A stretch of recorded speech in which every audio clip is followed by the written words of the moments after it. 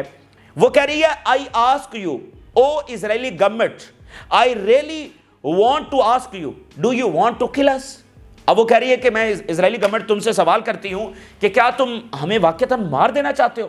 کیونکہ میرے بہت سارے باقی جو یہاں پر لوگ تھے ہمارے ساتھی، وہ تمہاری بمباری کی وجہ سے مارے گئے۔ پھر اس نے فیملی کے نام پیغام جاری کیا اور کہا کہ شاید یہ میرا آخری پیغام ہو، مجھے نہیں پتا کہ میں زندہ واپس آؤں گی یا نہیں، کیونکہ جو مستقل بمباری ہو رہی ہے اس میں ہمیں کچھ انجریز بھی ہوئی ہیں اور بڑا مشکل ہے کہ ہم شاید سروائیو کریں یا نہ کریں اگر جلد از جلد ڈیل نہیں ہوتی۔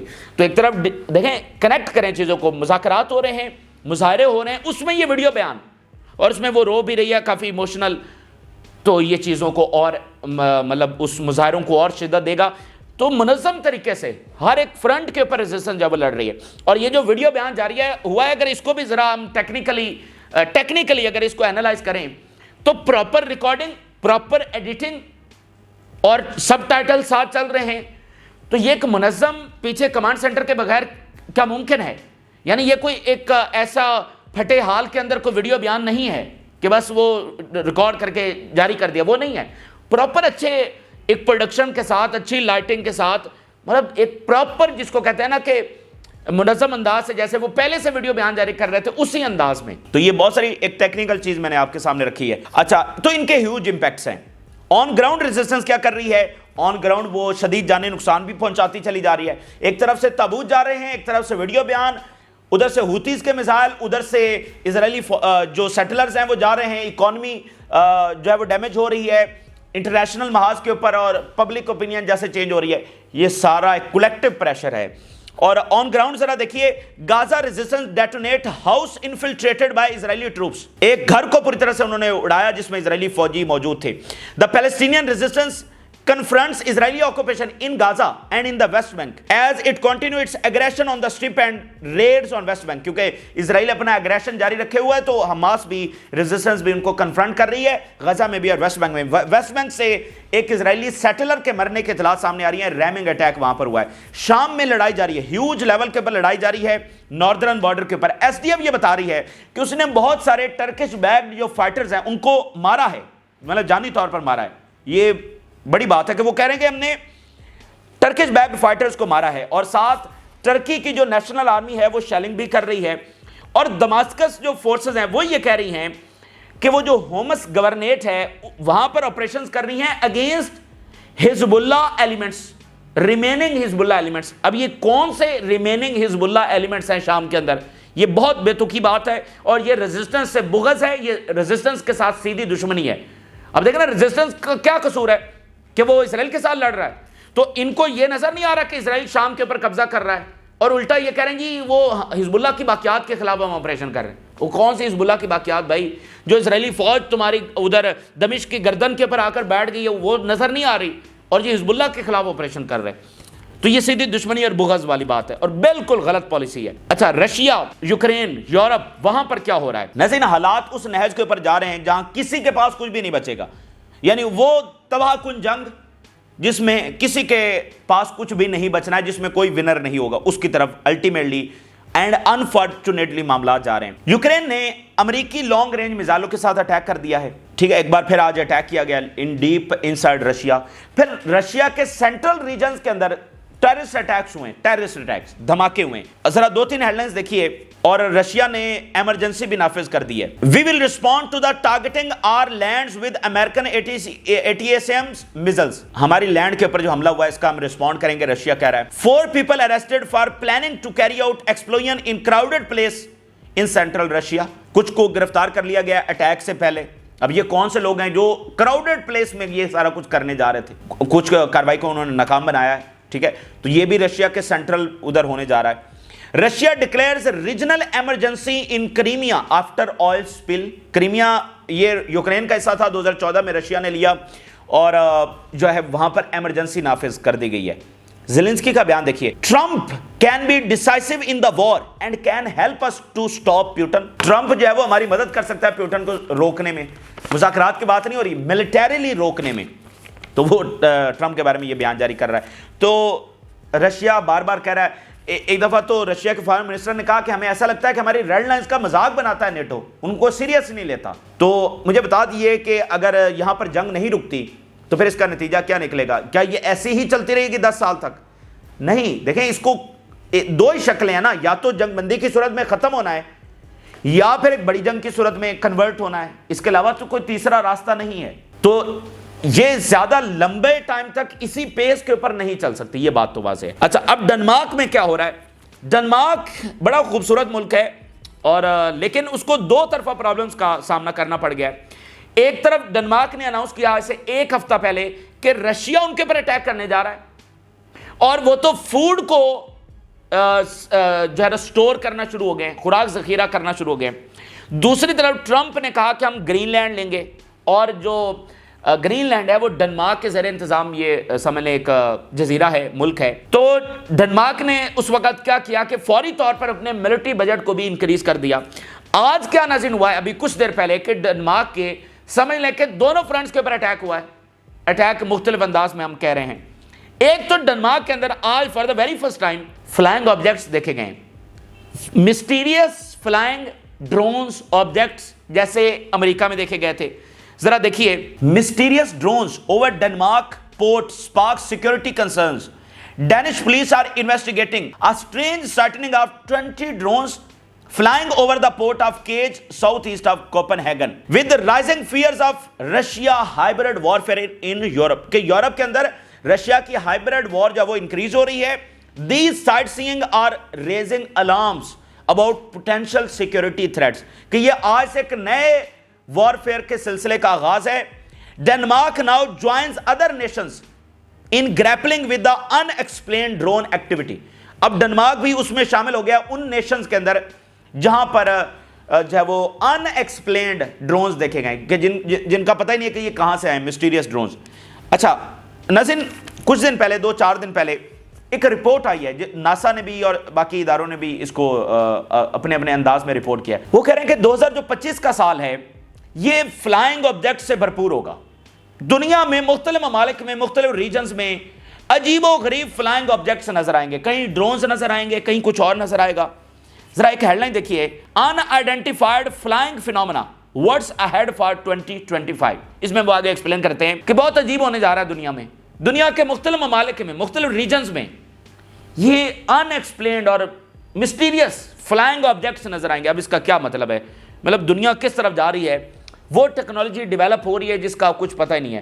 تو امریکہ کے ڈرونز، اب ڈنمارک کے ڈرونز، بھائی ڈنمارک دیکھیں یہ خود بخود اڑتے آ گئے ہیں، کسی نے تو بھیجے ہیں نا. تو بہرحال اب وہاں پر دوسرا جو فرنٹ ہے، گرین لینڈ کے جو پرائم منسٹر ہیں، پولیٹیکو کی ذرا ہیڈ لائن دیکھیے، Greenland's leader wants independence from Denmark as Trump hovers over Arctic island, جس کا میں نے آپ کو شروع میں بتایا ہے. اور گرین لینڈ کے جو پرائم منسٹر ہیں انہوں نے کہا کہ وہ 2025 کے اندر، یہ آنے والے ہفتوں مہینوں کے اندر ریفرینڈم کروانے جا رہے ہیں اس بات کے اوپر کہ ہمیں ڈنمارک سے آزادی لینی چاہیے یا نہیں. اب دیکھیں مسئلہ کیا ہے، ہیوج کرائسس کے اندر ڈنمارک چلا گیا.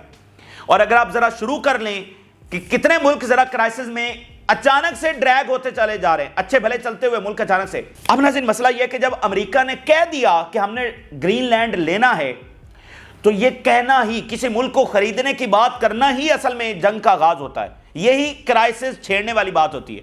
بھائی آپ کیسے کہہ سکتے ہیں کہ ہم فلاں ملک کو خریدیں گے؟ یہ تو کرائسس چھیڑنے والی بات ہوگی نا. اب وہ ٹرمپ کے بیان کے بعد گرین لینڈ نے کہا کہ ہمیں تو ڈنمارک سے آزادی چاہیے. اب یہ کیا انہوں نے پیچھے امریکہ نے ان کو اشارہ کیا یا کیا انہوں نے کیا ہے؟ دیکھیں امریکہ نے جب گرین لینڈ لینے کی بات کر دی ہے تو انہوں نے لینا ہے. اب وہ مختلف جواز ہی تلاش کریں گے نا، وہاں کے لیڈرز کو خریدیں گے، دھمکی لگائیں گے، جو بھی کریں گے. وہاں پر کوئی ایسا کیوٹک ماحول بنائیں گے یا کوئی ایسا ملٹری کانفلکٹ اگر چھڑ جاتا ہے تو امریکہ کو امن کے نام پر وہاں پر جانا، وہ ان کے پاس جواز ہوگا کہ ہم تو سیکیورٹی کے نام کے اوپر گرین لینڈ جا رہے ہیں. تو جب امریکہ نے یہ فیصلہ کر لیا کہ ہم نے گرین لینڈ لینا ہے تو وہ لے لیں گے جس بھی انداز میں لیں گے. مطلب اس کی طرح معاملہ جائے گا، پھڈا پڑے گا یہاں پر، ان کا صرف یہ کہنا ہی. اور اگلی بات یہ ہے کہ رشیا چائنا کیا یہ ہونے دیں گے؟ سوال ہی پیدا نہیں ہوتا. مطلب رشیا چائنا چپ کر کے بیٹھے رہیں گے کہ اچھا ٹھیک ہے گرین لینڈ لے جاؤ. او بھائی دیکھیں یہ جو گریٹ پار کی گیم ہے نا، یہ چاہے کوئی انٹارکٹا میں کچھ ہو رہا ہو تو اگر ایک طاقت انٹروین کرے گی نا تو دوسری طاقت نے وہاں پر لازمی آنا ہی آنا ہے، کیونکہ دوسری طاقت کے لیے نیشنل سیکیورٹی کا مسئلہ ہوتا ہے۔ اگر گرین لینڈ امریکہ لے جاتا ہے تو رشیا چائنا کو خطرہ ہے، وہ اور کمزور ہوں گے، امریکہ اور زیادہ پاورفل ہوگا جو آلریڈی پاورفل ہے، تو یہ ان کے لیے خطرہ ہے نا، اور ان کو پتا ہے کہ بعد میں ان کی باری تو آنی ہے۔ تو گرین لینڈ کسی طور پر رشیا اور چائنا افورڈ ہی نہیں کر سکتے کہ وہ امریکہ سارے کا سارا لے جائے۔ تو جب امریکہ کود گیا ہے تو چائنا رشیا نے کسی نہ کسی انداز میں کودنا ہی ہے، تو چاہے پھر یہ گرین لینڈ جو ہے وہ بڑی طاقتوں کا میدان جنگی کیوں نہ بن جائے، انہوں نے آنا ہے اپنے اپنے انداز میں۔ یہ بھی آغاز ہے، یہ ذہن میں رکھیں، یہ ان کرائسس کا آغاز ہے، اور یہ کوئی سولوشن کی طرف معاملات تھوڑی جا رہے ہیں۔ مطلب کیا ٹرمپ نے کہا جو جنگیں رکوانے جا رہا ہے، وہ یہاں پر آپ کو جنگیں رکتی ہوئی نظر آ رہی ہیں، جنگیں رکتی ہوئی نہیں بلکہ پھیلتی ہوئی نظر آ رہی ہیں۔ اور بنیادی بات جو ہم نے بہت پہلے بھی کہی تھی، اگر ٹرمپ نے غزہ کی جارحیت نہ رکوائی تو پھر تو بہت طے ہے دنیا کی گریٹر وار، کیونکہ غزہ کی جارحیت رکے گی، مڈل ایسٹ میں کچھ سکون ہوگا، مڈل ایسٹ کے ممالک بھی یوکرین کی جنگ میں بڑا اہم کردار ادا کر سکتے ہیں۔ یو اے نے بڑی اچھی سفارتکاری کے ذریعے یوکرین اور رشیا میں قیدیوں کا تبادلہ کروایا ہے، تو سعودی عربیہ، ٹرکی اینڈ آپ کہہ لیں یو اے ای، قطر، یہ اچھا کردار ادا کر سکتے ہیں۔ لیکن یہاں پر جب کانفلکٹ چھڑا ہوگا تو وہاں پر پھر کون رکوائے گا؟ یوکرین کیسے؟ تو یوکرین کا بھی رکوانا ہے یا باقی بھی اگر رکوانا ہے تو یہ غزہ کا پہلے رکوانا ضروری ہے۔ اگر یہ نہیں رک رہا تو پھر کوئی بھی نہیں رک سکتا۔ یہ اس وقت کی تازہ ترین تفصیلات ہیں جو آپ کے ساتھ شیئر کی ہیں۔ آپ نے رائے ضرور آگاہ کریں۔ جن لوگوں نے چینل کو سبسکرائب نہیں کیا ان سے ریکویسٹ کریں گے کہ چینل کو ضرور سبسکرائب کر لیں تاکہ ہر آنے والی ویڈیو آپ تک پہنچ سکے۔ اللہ حافظ۔